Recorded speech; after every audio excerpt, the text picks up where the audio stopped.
Lane Kiffin had some interesting comments to say this week going to the Florida game regarding the conference championships and in the SEC. And this whole conversation really leads me back to my general sentiment about the college football playoff, about conference championships, which it needs to matter.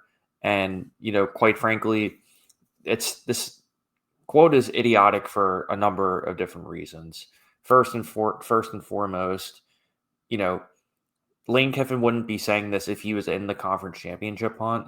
The main reason that he's saying this is because he's out of it, and you have Texas, Texas A&M, Tennessee, Alabama, and Ole Miss all fighting for essentially what's probably going to be essentially either probably two spots because you have your conference champion who's going to make it, and then you have maybe one or two out. You have maybe one or two of the outside bids. So we're talking maybe handful of five teams probably fighting for two spots. But if you're Ole Miss and you have to go undefeated for the rest of the season, you know, why wouldn't you just keep your mouth shut regarding this regarding the conference championship and the playoff and all of this stuff? Because I get granted, everybody it benefits certain teams. Like Ole Miss is a perfect example. If you're sitting there saying to yourself, yeah, absolutely would benefit me because damn well everybody knows that it's either Georgia or Alabama typically in the conference championship game, and especially when you have Texas coming in too,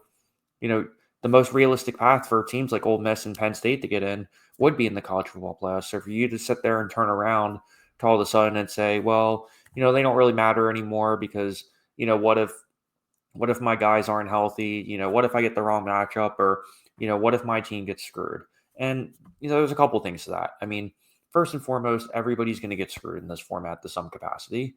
I mean, no matter if there's two teams, four teams, or eight teams, or 12 teams, or 16 teams, or however many it's going to be, the reality of it is that somebody's going to be upset, somebody's going to be pissed off, and it has to be somebody. So this whole narrative of, oh well, this team's getting screwed or that team's getting screwed, it's nonsense, and quite frankly, it needs to stop because even if you want to talk about a relative comparison, we can talk about the NCAA basketball. There are 64 teams in it, but yet every single year somebody claims that they didn't get in, and this team got robbed or this team got robbed, when in reality, I mean, they have 30 something games every year. You have 200 plus teams who are vying for 64 spots. Yes, there's going to be somebody that doesn't get it, and especially in this day and age of college football, the whole reason why they set it up this way was for the conference championships to matter. So because you don't benefit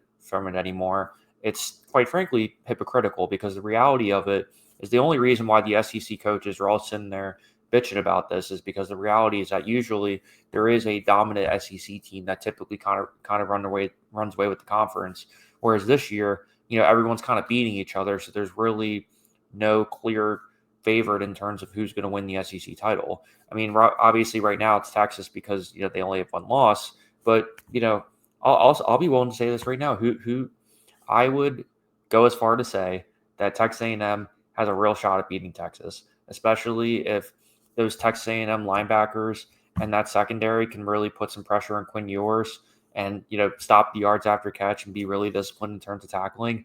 Who's to say that Texas A&M can't beat Texas and even complicate this even more?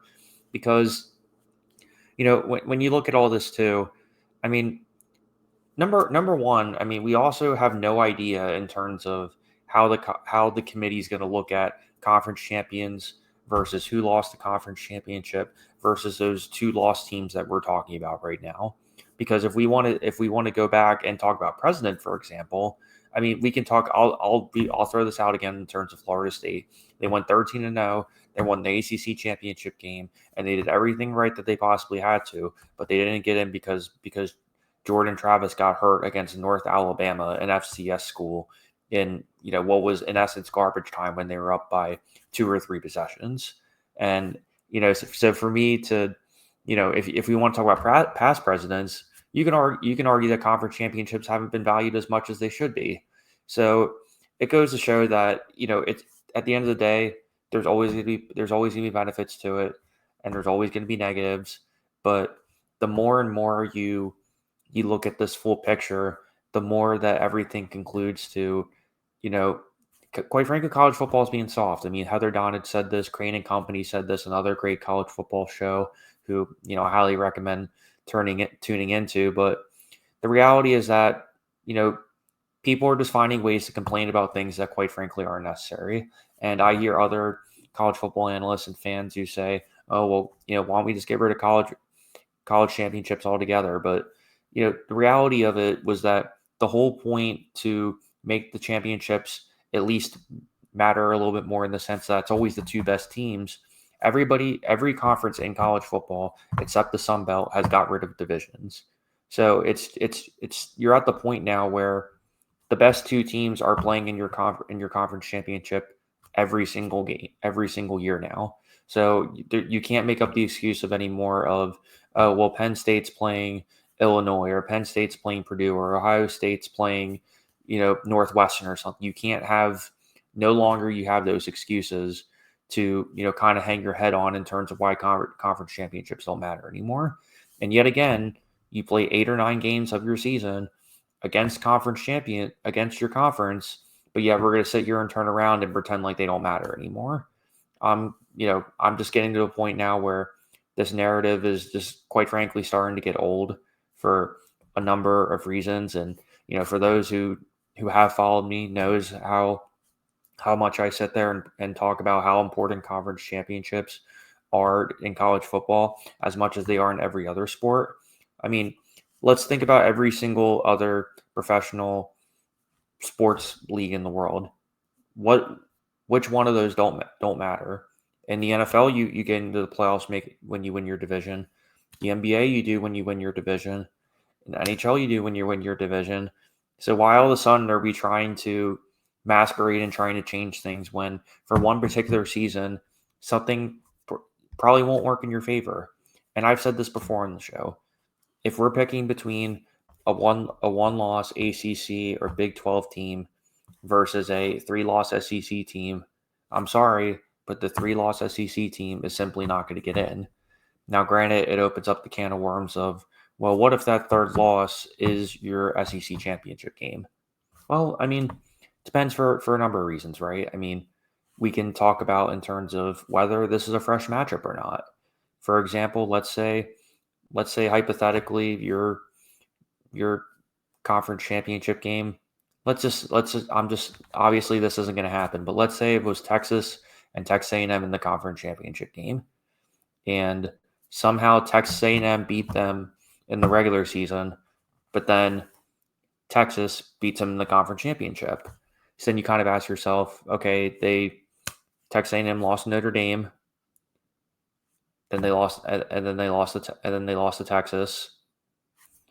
So when you think about it that way, it's like, okay, Texas A&M technically would have 3 losses by now, but if one of those is versus Texas, or possibly 2 of them, then you're just kind of having a different conversation now, because they did technically beat them once, but they didn't beat them when it mattered most, which is the conference championship game. And of course, you can throw out different hypotheticals and different examples, but 30 years ago, when the SEC was first doing conference championships back in the early 90s, you heard coaches like Kirby Smart and Steve Spurrier and and Mark Reich and all the legendary SEC coaches that you can think of off the top of your head would sit there and praise and talk about how conference championships mattered just as much, if not more, than winning the national championship. Especially when you had the BCS, the BCS format at the beginning, when it was only just 2 teams. So to go from 2 to 4 to 12, and all of a sudden sitting there saying, "Oh yeah, we're just going to completely throw out the traditions and the values of college football just because a bunch of people, may or may not benefit from it." It's a soft mentality. It's nonsense, and quite frankly, it just has no place in college football. And say what you will in the comments and all that stuff like that, but I will defend it to the core. I mean, I've talked about that on the show as well, defending the college football rankings as they are. And it was just announced, obviously, Boise State gets one of the buys as they speak, and People are going to be pissed off about that too. But the reality right now, as it speaks, is Boise State's only loss this year is the Oregon by 3 points. So essentially, other than hanging in there with the number one team in the country, you have played a flawless season. Now, do I think they necessarily deserve a bye? I think that's up for debate. But are you going to sit there and tell me that Boise State hasn't been more impressive this year than BYU because BYU lost to Kansas? I think right now you kind of have to give it to them right now. And granted, Boise State still has to win the Mountain West, and at the same time too, who ends up in the Big 12 picture is up in the air because right now you have BYU, Colorado, and Arizona State. But at the same time, this all these conversations are leading back to my original point, which is it's just wrong, quite frankly, and even hypocritical for Lane Kiffin to have these comments too, especially when you should be preparing for Florida and the Egg Bowl the week after that versus Mississippi State. So quite frankly, the timing of it is really odd, by the way, because if you're somebody like Lane Kiffin who you know understands how difficult it is to have a 10-win season like they presumably could have if they beat Mississippi State or Florida. You understand the capacity, the intensity that you're in right now in the sense of essentially one loss gets you out of the playoff. So for you to kind of sit there and turn around and all of a sudden to sit there and say, well, oh, well, some coaches are worried about injuries, or oh, some coaches are going to do the math and say that we're better off not being in it. Well, sure. I mean, you're the head football coach and get paid, 7, 8 million, if not $10 million a year. So yes, it is you and your assistants and your graduate assistants, whoever, are all going to sit there and come up with every little hypothetical in terms of what happened, in terms of what would happen if you got in, if somebody else got in, if you won this game, if somebody else won this game. But the fact of the matter is it's best for the fans, it's best for the programs, it's best for the sport, and it's best for college football when conference championships matter. So let's stop being soft. Let's play some football and let's focus on what's important, which is winning matters, winning in your conference matters, and your strength of schedule obviously matters too. But at the end of the day, we just have to set the precedent of conference championships having impacts in playoff rankings because the moment that everybody thinks that they don't matter anymore is the second that I think you're setting a really dangerous trajectory for college football.